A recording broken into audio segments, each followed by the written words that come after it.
Hi guys, Zam here speaking. I just went from the Batu Caves located in Gombak, Selangor, Malaysia, and now I am heading to Kuala Lumpur, Malaysia to explore.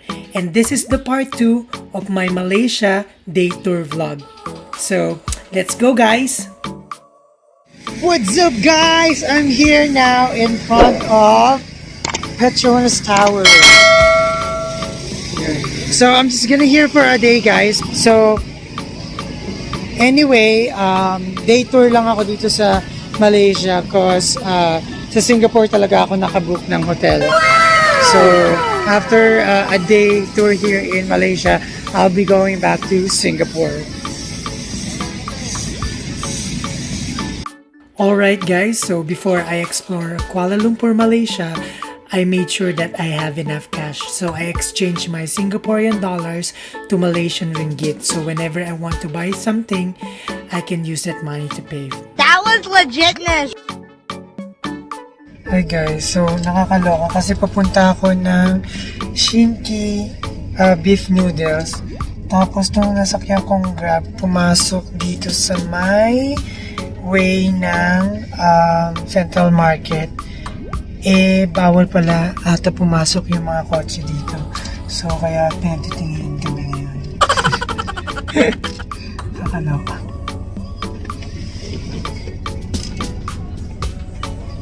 Hindi ba si ate? Makatiting ka lang.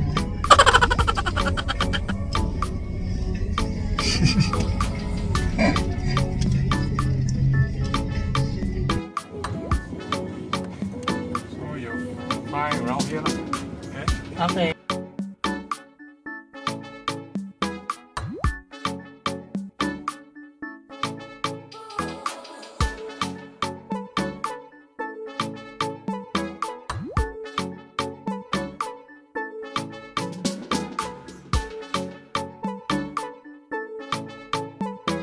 Hi guys, so I'm currently here in Central Market. So I'm just checking some things to buy, maybe souvenirs, and then I'll go to Shinki beef noodles. So yung Shinki beef noodles, ano yun guys, sabi nila talagang the best beef noodles in town. So let's check if totoo yung sinasabi nila. Alright, see you there.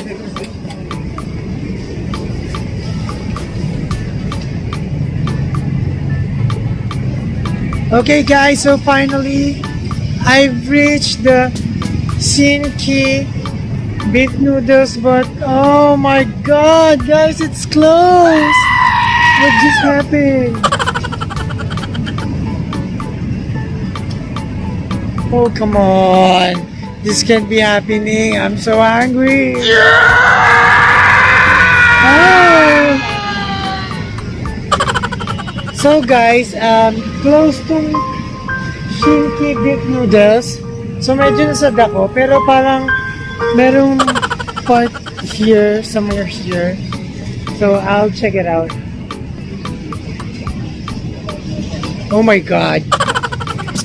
Shinki beef noodles has been around since the 1930s, but too bad I don't get to taste it since it's closed today. So I'll check some stores here.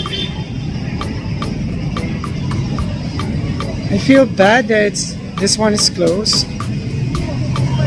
Anyway, I'll check it out later.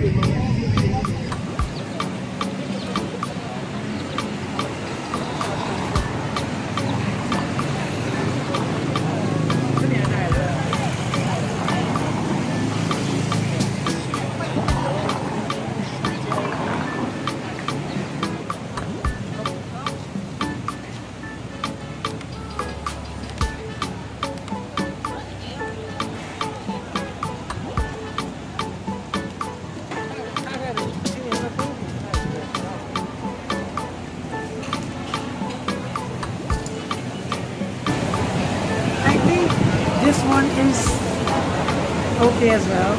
I think it's the same. So let's check it out.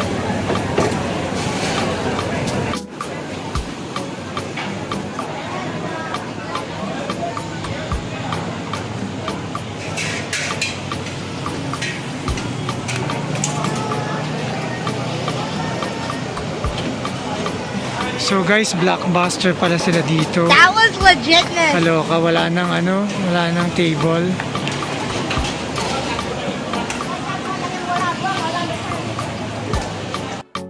Lai Fong Beef Noodle Restaurant has long been famous since 1956. It is located right opposite to the equally famous Shinky Beef Noodles.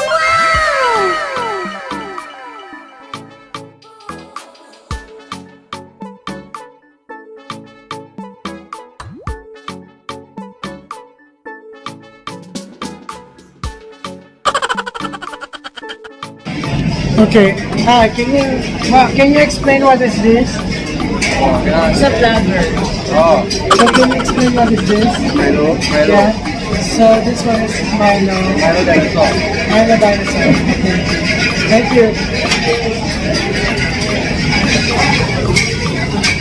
Hello guys. So one of the best-selling drink here in town. This is nearby. Central Market here in Kuala Lumpur, Malaysia. So in this area, they serve this famous Milo dinosaur. So I ordered this one and let's taste if this is really good.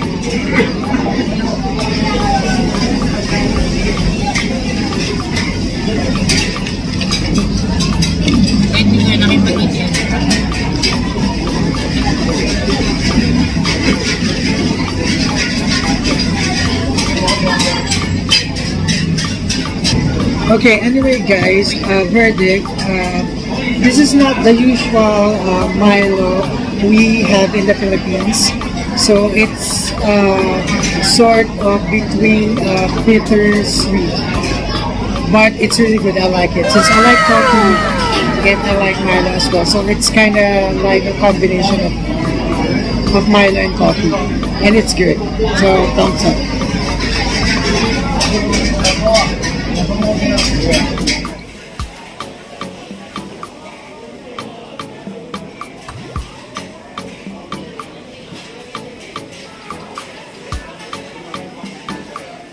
Wow, lucky. Number 5. Number 5 is mine.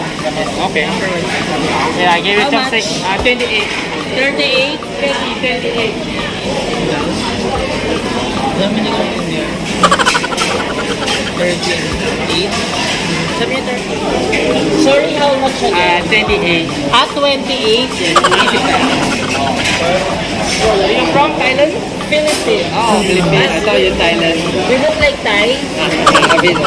You look like Thai, right? He's a vlogger. You wanna say hi to him? Say hi to my vlog. Hi, 28. What's your name? What's your name? Isaac. How old are you? 25. Oh, you're too young. Okay. You're full-time worker. Yes, 25. Thank you. Okay guys, ito na yung order ko. Ang tawag dito ay kanilang signature beef noodles dito sa area na to. And then this one is the Milo dinosaur. So let's taste it. Hi guys, so finally my order is here. So this is their signature beef noodles. So I'm gonna show you.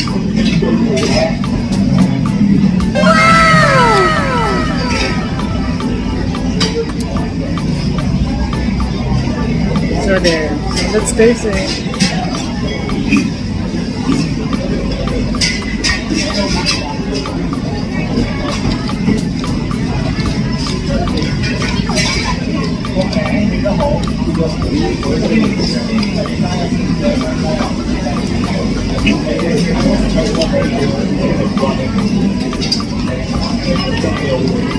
Wow guys, grabe sabaw pa lang. Sobrang sarap na. Ang lasa. That was legitness. So let's put some spice.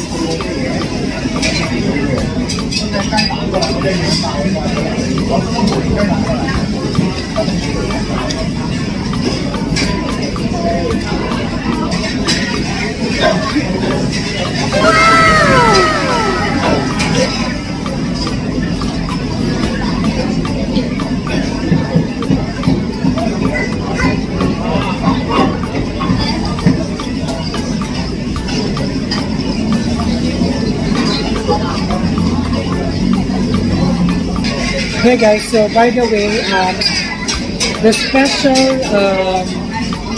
or the signature beef noodles nila is 14 ringgit, and the Milo dinosaur is for 3 point something ringgit. So it's very affordable and sulit siya guys kasi ang sarap, promise. So when you visit Malaysia, make sure to add this to your itinerary. So promise, sulit to. That was legitness.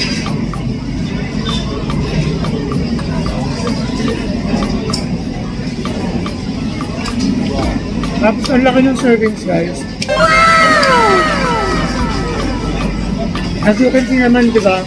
Sobrang blockbuster nung area. That was legitness.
That was legitness.